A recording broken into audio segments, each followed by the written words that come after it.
Hey guys, this is Miriam at High Life Auto. I am out doing a video test drive on a 2013 Jeep Patriot. If you've never been on my video test drives before, the way it works is I drive the vehicle on video and I tell you what I see, hear, think, smell, and feel to give you the best indication of being in the driver's seat without actually being in the driver's seat. I'm not a mechanic and this is not meant to be a 182-point inspection. Rather, this is meant to be a sneak peek into how the vehicle drives and any potential issues I notice as we're going along. So take a look around the vehicle, take a look under the hood, and then we'll go for a drive. And so far, the only thing I know about this, the auction said it had suspension noise and front wheel bearing noise. And wheel bearing noise. I don't know if it was front wheel bearing noise. And that's all I know. And then I've got in it and I started it and I drove over here and I took pictures and that's it. So we're going to figure out everything else as we go. Here we go. All right, 2013 Jeep Patriot. The cool thing about this one is it has pretty low miles. It's got like 107,000 miles. The bad thing about it is it's not really pretty. I mean, it's okay, maybe from like 20 feet away, but there are some things.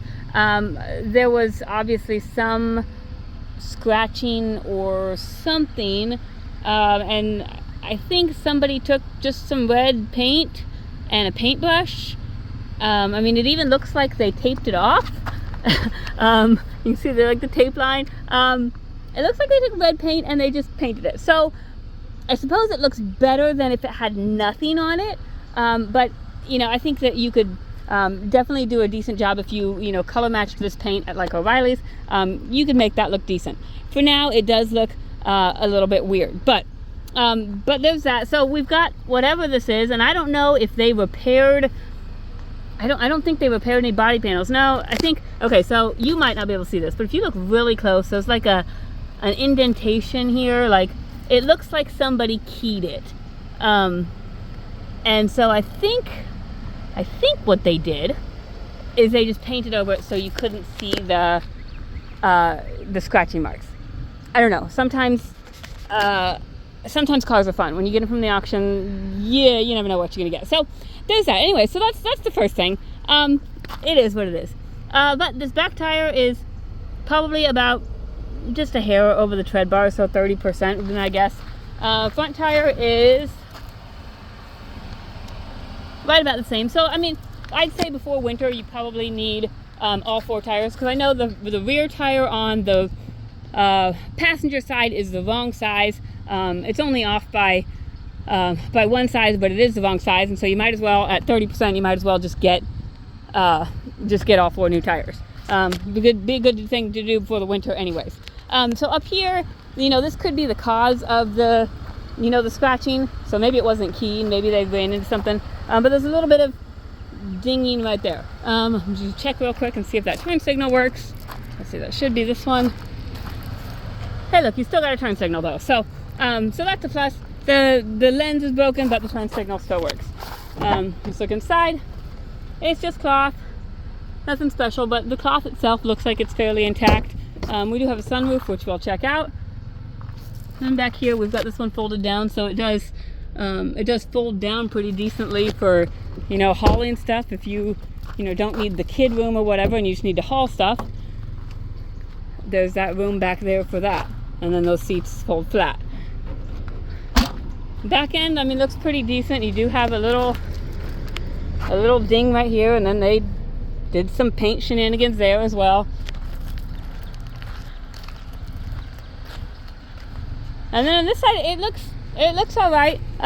We've got a little bit of rust right here, and then I don't know what in the world. I think they were just playing right here. Like they taped off something. I don't even know what it was. I think they're just playing. But yeah, so there's a little bit of paint stuff right there too. So it's not the most beautiful off the showroom, off the showroom floor Jeep. It could definitely use, if you got a rattle can of the paint mix stuff from O'Reilly's for $100, you could probably paint all the areas that they've painted and make it look decent. Okay, so pop the hood. There we go. Okay, so this is just a little 4-cylinder Jeep, and I don't know that I've ever driven a 4-cylinder Jeep. Maybe I have.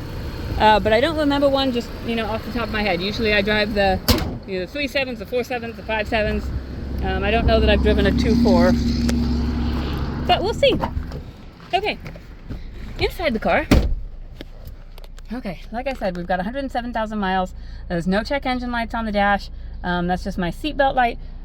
We do have, it's not a check engine light, but it, you know, comes back as a cabin compartment node, rear washer switch input circuit.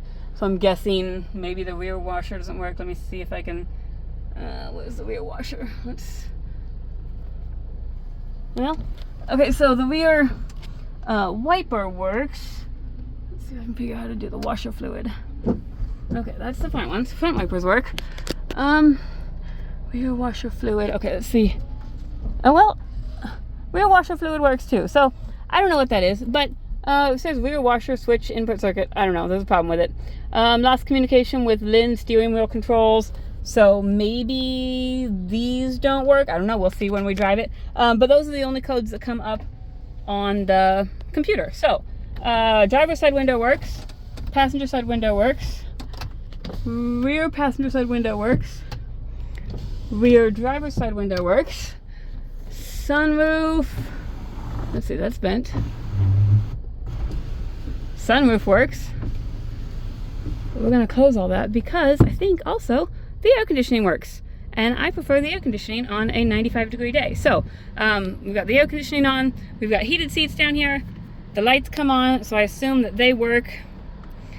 And the radio, it looks like it turns on, but there's no volume. And one thing I learned with my last Dodge Chrysler product is that that's a common problem with these. The radio seems to function, but then just the volume will not work, and that's just it's a common problem. On my I had tried to get a radio for my Dodge Caravan, and the one I got from the salvage yard also did not work. And so I think it's a common problem. You can try and get one from the salvage yard, or you can just put in an aftermarket one and call it good.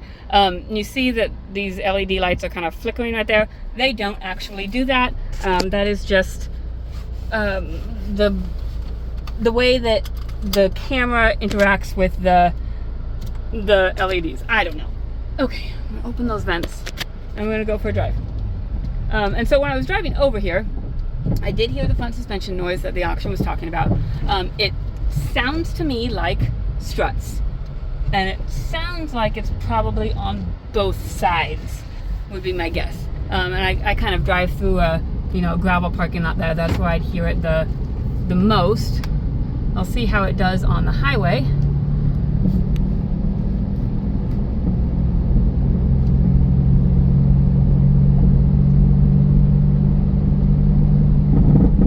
So there, I don't know if you just heard that kind of rattling as I went over a rough spot. So I think your struts probably need to be replaced.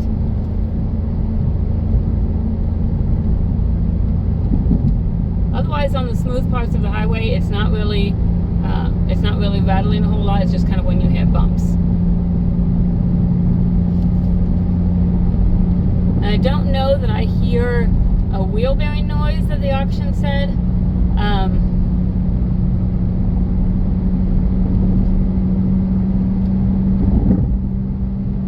I would say that I don't hear one. I'll try and turn up here and see if I can get anything out of that.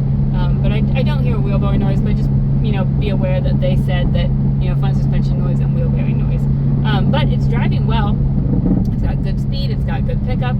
Just a 4-cylinder, so it's not a lot of pep, but it's going and it's doing what I'm asking it to do.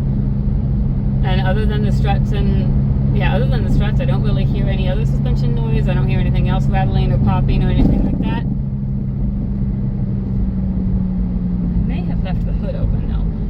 I'll double check that when I get out. But brakes are good and solid. No grinding or vibration. I'm going to double check.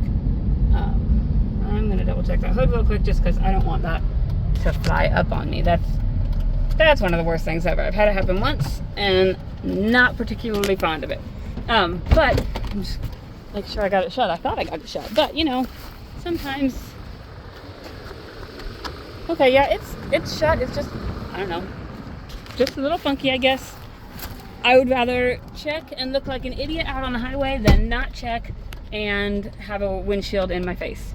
So, well, while we've all stopped here, we'll do turn signals. Left turn signal works.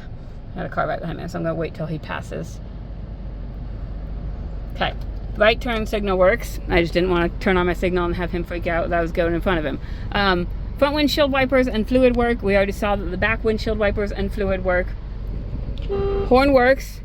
Okay, I'm gonna check. We're gonna get going again and check our cruise.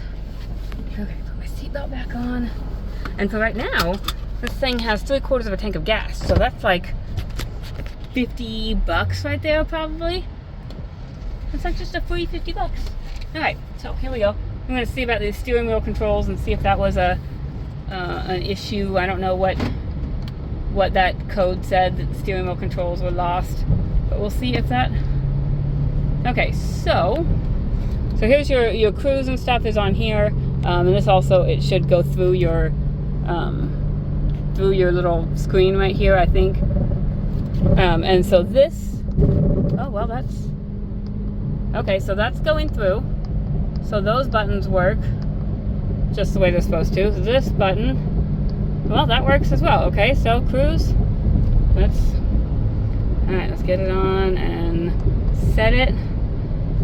Okay, so we're cruising at about 45. So the cruise works as well. So the moral of the story is, I don't know what the heck the computer's got going on, but it doesn't seem to be affecting anything that the codes are saying. But that is just, while I'm here, that's a good point. Like, there's a lot of people who they'll look at a check engine light and they'll be like, oh, there's a check engine light, it's a P1234 code, it's gonna blow up.